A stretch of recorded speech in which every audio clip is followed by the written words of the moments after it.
Let's start with Dr. Lobsang Sangay, who's talking to us from Dharamsala, where the Tibetan government in exile is. He's president of the Central Tibetan Administration. And Dr. Lobsang Sangay is going to start with an overview of what he sees as the current situation in Tibet and the encroachment of China into India and Nepal. So Dr. Lobsang Sangay, the screen is yours. Oh, thank you very much, Mr. Humphrey, for the kind introduction, and Democracy Forum for the privilege. Actually, I'm here at a quarantine center because I just returned from the US yesterday, and this is the Tibetan Administration Quarantine Center. So given the importance of the forum, I am taking part in it. So thank you very much, Lord Bruce, for your kind introduction of the forum. But I didn't quite get to hear you because of the technical issue. And only thing that I heard is that you said Beijing has guns, but guns, ultimately will not succeed. Truth will prevail, and we also, abide by that principle. And His Holiness Dalai Lama always says, ultimately truth will prevail and justice will prevail in Tibet. That's why we pursue the path of nonviolence. Number one, I just want to make a point to say that why we have this virtual webinar is because we have Wuhan originated virus has created this pandemic all over the world, and hence now we cannot meet in person. And the economic downturn, the social tension, and major changes, the new normal, that is dominating the world, or rather creating so much of an uncertainties and discomfort to the people, is primarily because of the Wuhan virus. So we should not forget that, and we should clearly blame where it's due. So yes, the Chinese government was trying to hide the truth of the pandemic, and according to major international organization, we lost anywhere from 3 to 6 weeks of information. And had we gotten the information on time, 95% of the pandemic and the death could have been prevented. That's primarily because China doesn't have democracy, China doesn't have transparency, and the Chinese government doesn't share the information, even related to health, to the international community. Number two, Tibetans, with the blessings of His Holiness Dalai Lama, we practice democracy. My position is elected by Tibetans all over the world. And we have a parliament which functions like any other parliament, perhaps, better debate even compared to, House of Lords or House of Commons. I'm trying to poke fun because in the 10-day session, I had to answer nearly 300 questions ex tempo from the Member of Parliament, and I had to answer them right then and there on live television. So this is how we conduct our parliament. So that way it's a robust democracy in exile, which is a model that could be replicated by refugees and other conflict areas. That even refugees, you can run your own government. You can help your own people. Even the COVID-19 treatment center, the way we address is very good, even compared to many independent countries. So that's how democracy always works, and China is a threat to democracy and transparency. And I have said this in 2018, which was said by the Secretary of State Mike Pompeo a few months ago. That is, either we transform China or China will transform you. So that is the challenge before us, a challenge of philosophy, challenge of ideology, a challenge of different mindset and how to deal with things. And the recent border incursion in India, the border of India by Chinese military army, has really forced the debate in the subcontinent. The Chinese army has entered into various parts of Indian border, and there was face-off between the two. Now almost 30 plus thousands of Chinese soldiers are facing, 30 plus thousands of Indian soldiers, at the border. Now, this is very important because when Tibet was an independent country, there was never an inch of land border between India and China. It was border between India and Tibet and China. So after the occupation of Tibet, Tibet as the buffer zone between these two giants disappeared, and hence militarization of Tibet took place, and hence the military presence at the border of India, Nepal, Bhutan, touching Pakistan, even Southeast Asian countries, has raised this alarm now, because when two of the largest populated countries, two of the largest military are facing each other, and there could be violence. In fact, there was a violence when 20 Indian soldiers were brutally killed by Chinese soldiers, and it has raised a lot of debate within India and the continent of South Asia. So the problem is, when Tibet was an independent country, it acted as the buffer zone, and it was the zone of peace. And when Tibet was independent, we had only 75 Tibetan soldiers guarding the border with India. Now, it was a peaceful zone. Now, after we lost our country, the tension that we see in the subcontinent is very real. So hence, unless you address the issue of Tibet, you cannot address the issue of Indo-China tension. Another point, Tibet is a major source of water or rivers for the whole of continent. Actually, the Indus River, Satluj River flow from Tibet to India to Pakistan, Brahmaputra River from Tibet to India to Bangladesh, and Salween River, Irrawaddy to Southeast Asia, and Yangtze River, Mekong River flow from Tibet to China. So it's a major source of water as well. But China has conveniently not signed the UN Convention on Water Sharing, and they are not obligated to share water with people downstream. Now, Tibet is a source of water for 1.4 billion people in the continent. Now, if China controls the flow of water by constructing all these major dams, it affects millions and millions of people downstream, and it's already doing so. So this is also another flashpoint, because we know in Asia, they are facing water crisis. China has, 19% of the world population, but only 12% of fresh water, which means 7% or 400 or so million Chinese are already facing water scarcity. And the situation in India is worse. Situation in whole of South Asia is very bad, in Southeast Asia too. So hence it could be another flashpoint.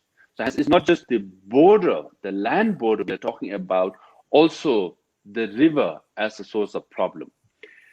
And then the situation inside Tibet is very, repressive. And then I'm sure my colleagues, Kate Saunders and Apol Hamu will talk more about it.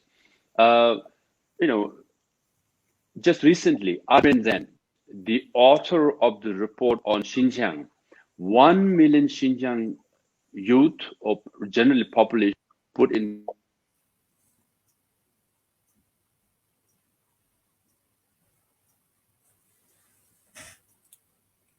Have we lost him? I think that we've lost him. I hope we get him back, and I hope it's not. I'm back. Welcome back. Please continue.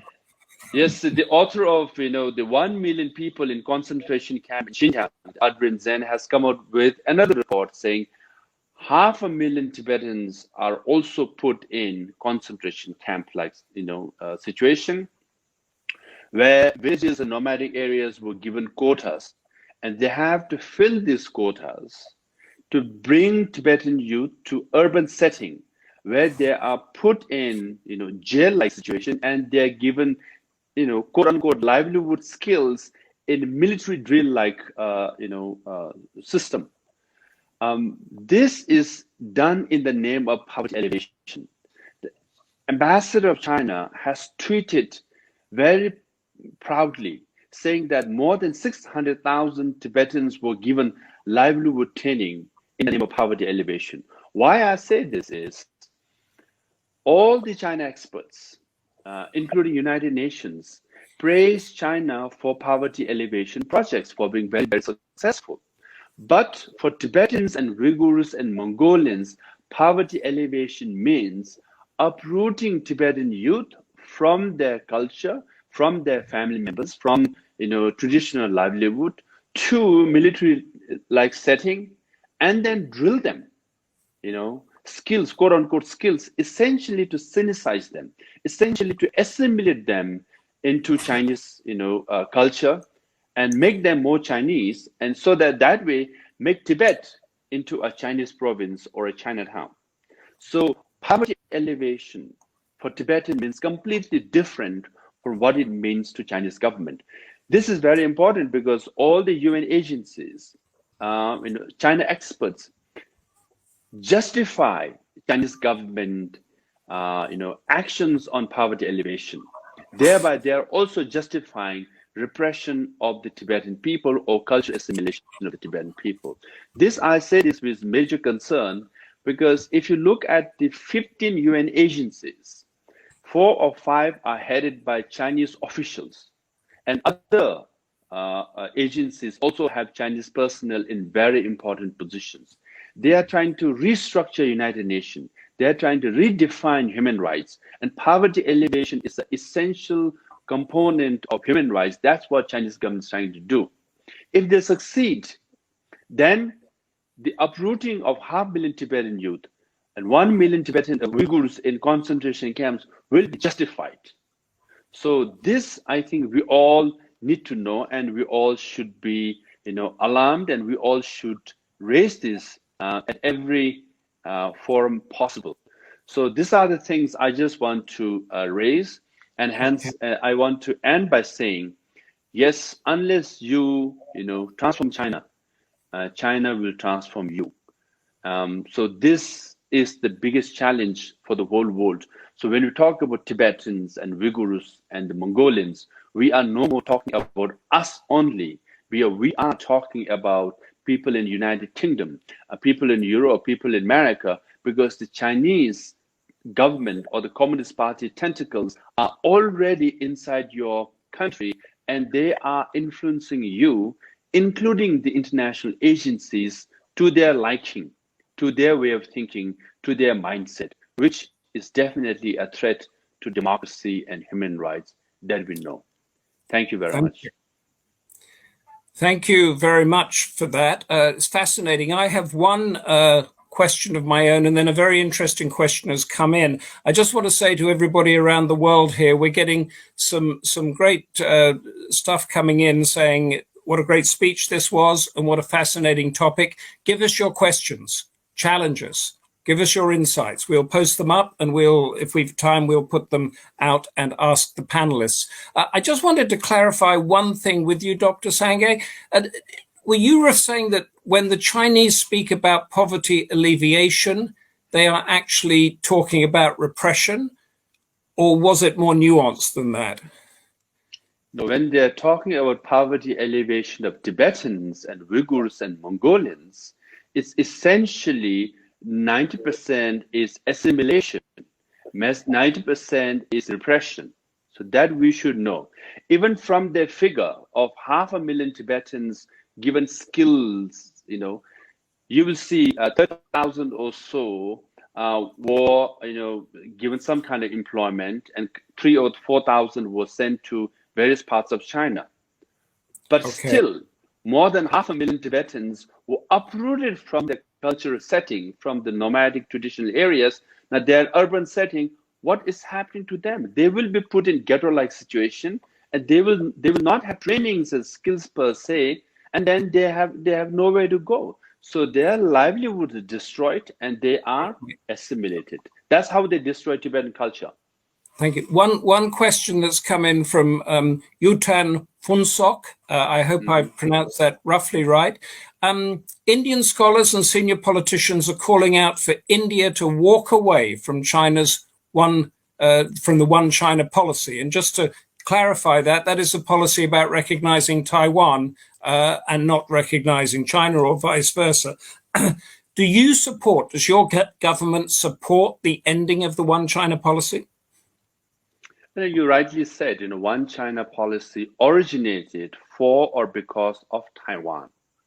Now, in recent years, if you look at the bilateral agreements between India and China, India doesn't mention One China policy because at one time, the foreign minister of China visited India, and the late foreign minister of India had a discussion, and the foreign minister of China, Wang Yi, asked for One China policy, and then foreign minister of India said, "What about One India policy?" And China said, "We don't know about it."